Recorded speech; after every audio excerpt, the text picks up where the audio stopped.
जय श्री कृष्ण, राधे राधे। तो बंधुओं, आज हम इस वीडियो में श्रीमद् भगवद गीता का 7वां अध्याय ज्ञान विज्ञान योग श्रवण करेंगे। 7वें अध्याय में श्री कृष्ण हमें बताएंगे कि ज्ञान क्या होता है और विज्ञान क्या होता है। श्रीमद् भगवद गीता के 6ठे अध्याय में हमने जाना कि योगी क्या होता है और योगी कैसे बना जाता है। भगवत गीता के इस 7वें अध्याय में हम जानेंगे कि ईश्वर किस तरह से इस संसार को चलाते हैं, ईश्वर को कौन से भक्त बहुत अच्छे लगते हैं, इंसान भगवान को क्यों नहीं जान पाता है तथा भगवान को कैसे प्राप्त किया जा सकता है। तो चलिए विस्तार से जानते हैं श्रीमद् भगवद गीता के 7वें अध्याय को। अब तक श्री कृष्ण ने बहुत सारी बातें, बहुत सारे प्रश्नों के उत्तर दिए। उन्होंने समझाया कि मुझ तक पहुंचने के 2 रास्ते हैं, ज्ञान योग तथा निष्काम कर्म योग। भगवान ने बताया कि कर्म या यज्ञ करने की विधि क्या है, तरीका क्या है, ध्यान कैसे करना चाहिए। बहुत सारे सवालों के जवाब दिए। वर्ण शंकर क्या है, अवतार क्या है, कब प्रभु के दर्शन होते हैं, बहुत सारी बातें। लेकिन 6ठे अध्याय के आखिरी में वह कहते हैं कि ऐसा योगी जो मुझ में अच्छे प्रकार से स्थित अंतःकरण वाला है, उसे मैं श्रेष्ठ मानता हूँ। तो यह अच्छे प्रकार से स्थिति क्या होता है, यह कब होता है।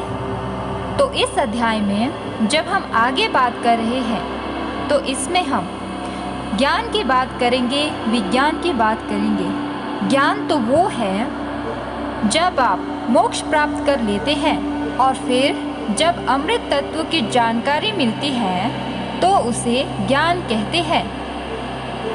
लेकिन विज्ञान ये है कि वह प्रभु सबके हृदय में एक साथ कैसे काम करते हैं, कैसे सबके हृदय में एक साथ विद्यमान है। ये वो विज्ञान है जिसके बारे में इस अध्याय में भगवान श्री कृष्ण बात करने जा रहे हैं। ये अध्याय भगवान की शक्तियों के भौतिक और आध्यात्मिक आयामों के वर्णन के साथ आरंभ होता है। श्री कृष्ण व्यक्त करते हैं कि यह सब उन्हीं से प्रकट होते हैं और धागे में गूंथे मोतियों की भांति उनमें स्थित रहते हैं। वे समूची सृष्टि के स्रोत हैं और ये सब पुनः उन्हीं में विलीन हो जाते हैं। उनकी प्राकृत शक्ति माया पर विजय प्राप्त करना अत्यंत दुष्कर है, लेकिन वे जो भगवान के शरणागत हो जाते हैं वे उनकी कृपा प्राप्त करते हैं और इस पर सरलता से विजय पा लेते हैं। तो चलिए शुरू करते हैं आज के वीडियो को। इससे पहले कि आप श्रीमद् भगवद गीता के 7वें अध्याय शिक्षाओं में खो जाएं, अगर आप इस चैनल पे नए हैं और आपने अभी तक इसे सब्सक्राइब नहीं किया है तो आज ही चैनल को सब्सक्राइब करके बेल आइकन को प्रेस कर दीजिए ताकि हमारे वीडियो की नोटिफिकेशन आपको मिलती रहे। श्रीमद् भगवद गीता का 7वां अध्याय ज्ञान विज्ञान योग। श्री कृष्ण भगवान बोले, हे पार्थ, मुझ में मन लगा करके मेरे ही आश्रय होकर योगाभ्यास करते हुए मेरे स्वरूप का संशय रहित पूर्ण ज्ञान होगा, सो सुनो। वह पूर्ण ज्ञान मैं तुम्हें सुनाता हूँ जिसके जानने से तुमको इस लोक में और कुछ जानना शेष न रहेगा। सहस्त्रों मनुष्यों में से कोई एक सिद्धि प्राप्ति के लिए यत्न करता है। उन यत्न करने वाले सिद्धों में से भी कोई ही मुझे ठीक से जान पाता है। पृथ्वी, जल, अग्नि, वायु, आकाश, मन, बुद्धि और अहंकार, यह 8 प्रकार की मेरी प्रकृति माया है। इस प्रकृति को अपरा, अचेतन अर्थात जड़ कहते हैं। और हे महाबाहो, इससे दूसरी प्रकृति चेतन है जिसने संपूर्ण जगत धारण किया है। इन्हीं दोनों प्रकृतियों से सब प्राणी मात्र उत्पन्न होते हैं। ऐसा जानो, यह प्रकृतियां हमसे ही उत्पन्न हुई है। इस प्रकार जगत की उत्पत्ति और प्रलय का कारण मैं ही हूँ। हे धनंजय, धागों में जिस प्रकार मणि पिरोई जाती है, उसी भांति यह संसार मुझ में ही गूंथा हुआ है। मुझसे परे और कुछ भी नहीं है। हे कुंती पुत्र, जल में रस मैं ही हूँ। चंद्रमा और सूर्य में प्रभा मैं ही हूँ। सब वेदों में प्रणव मैं ही हूँ। आकाश में शब्द तथा पुरुषों में पौरुष मैं ही हूँ। हे अर्जुन, पृथ्वी में जो सुगंध है तथा अग्नि में तेज मैं ही हूँ। हे पार्थ, संपूर्ण प्राणियों में सनातन बीज रूप मुझको ही जानना। बुद्धिमानों में बुद्धि रूप और तेजस्वियों में तेज मैं ही हूँ। हे अर्जुन, काम और रोग रहित बलवान पुरुषों में बल और पुरुषों में धर्म के विरुद्ध ना जानने वाला कर्म मैं ही हूँ। जितने सात्विक, राजस, तामस पदार्थ है, वे सब मुझसे ही उत्पन्न हुए हैं, परंतु उनमें मैं नहीं रहता हूँ। ये सब मुझ में है। सत्व, रज, तम, इन तीनों गुणों के प्रभाव से यह सारा संसार मोहित रहता है। इस कारण यह इससे परे मुझ अव्यय परमात्मा को नहीं जानता। मेरी यह गुणमयी और दिव्य माया अत्यंत दुष्कर है। जो मुझको अनन्य भाव से भजते हैं, वे इस माया को पार कर जाते हैं। जो पापी, मूढ़, नराधम माया ने जिनका ज्ञान हर लिया है और आसुरी भाव ग्रहण किए हुए हैं, मुझको नहीं पाते हैं। हे भारत श्रेष्ठ अर्जुन, 4 प्रकार के जीव मुझको भजते हैं। दुखिया, जिज्ञासु, ऐश्वर्य की कामना करने वाला और ज्ञानी, जिनमें मुझे सदा एकाग्र चित्त और केवल मेरी भक्ति करने वाले ज्ञानी पुरुष श्रेष्ठ लगते हैं, क्योंकि मैं ज्ञानी को अत्यंत प्रिय हूँ और वह मुझको प्रिय है। यद्यपि ये सभी भक्त श्रेष्ठ है, तथापि ज्ञानी तो मेरी आत्मा ही है, क्योंकि वह मुझ में ही मन लगाकर मुझको ही सर्वोत्तम गति मान मेरा ही आश्रय ग्रहण करता है। अनेक जन्म के अंतर ज्ञानी मुझे पाल लेता है। ऐसा महात्मा अत्यंत दुर्लभ है, जो सब जगत को वासुदेवमय समझे। अपनी अपनी प्रकृति के नियम के अनुसार मनुष्य भिन्न भिन्न काम वासनाओं के अज्ञान में डूबकर उन फलों की चाहना से अन्य देवताओं के अधीन होकर उनकी उपासना करते हैं। हे अर्जुन, जो भक्त श्रद्धा पूर्वक जिन जिन देवताओं का पूजन करना चाहते हैं, उन पुरुषों की उस श्रद्धा को मैं दृढ़ कर देता हूँ। वह इस श्रद्धा से युक्त होकर उस देवता की आराधना करता है, फिर उसको मेरे ही रचे हुए कर्म फल प्राप्त होते हैं। परंतु उन अल्प बुद्धि वालों का फल नाशवान है।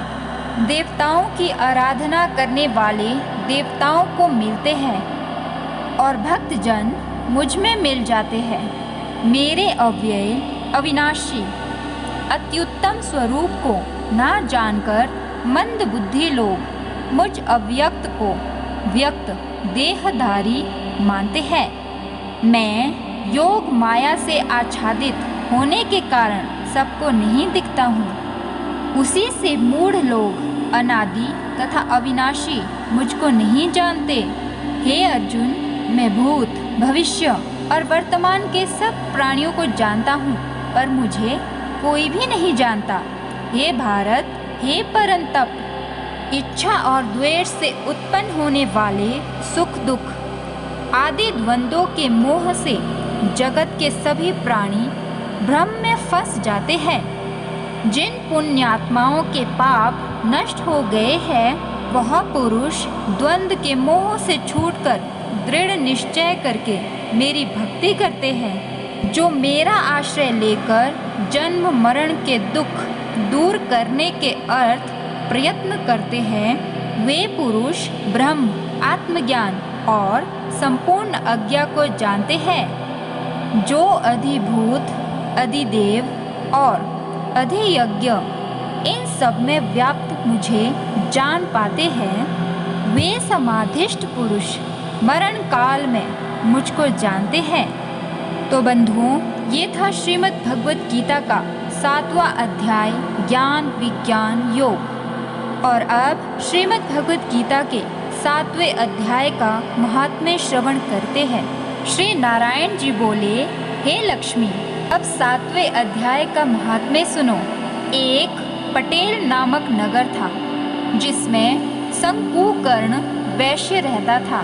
वह व्यापार करने को नगर के बाहर कहीं परदेश को जा रहा था। रास्ते में शंकुकर्ण को एक सर्प ने डस लिया, जिससे वह मर गया। तब उसके साथी दाह क्रिया करके आगे को सिधारे। जब लौटकर घर में आए, तब उसके पुत्र ने पूछा, मेरा पिता शंकुकर्ण कहाँ है? तब उन व्यापारियों ने कहा, तेरे पिता को सर्प ने डस लिया था, सो वह मर गया और यह पदार्थ तेरे पिता का है, सो तू ले। पुत्र ने कहा, जिस सर्प ने मेरे पिता को काटा है, मैं उसको मारूंगा।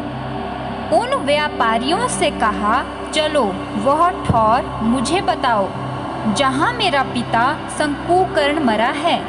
व्यापारियों ने उसे वहाँ ले जा खड़ा किया। देखा तो वहाँ एक बांबी है, जिसे वह कुदीले से खोदने लगा। जब छेद बड़ा हुआ तो वहाँ से एक सर्प निकला। सर्प बोला, तू कौन है? मेरा घर क्यों खोदता है?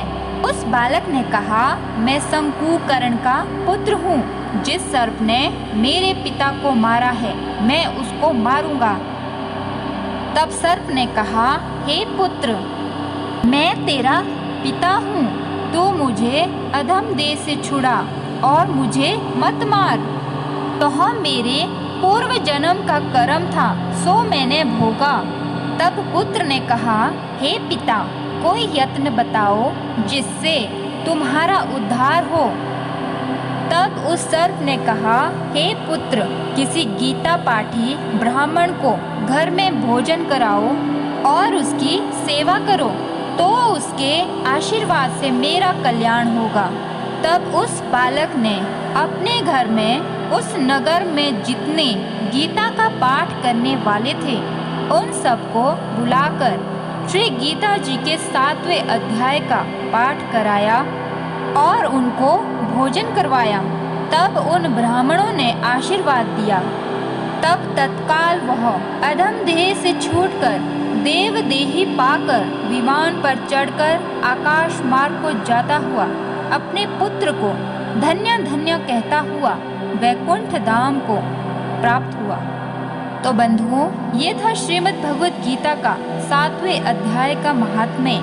मिलते हैं अगले अध्याय में, तब तक राधे राधे।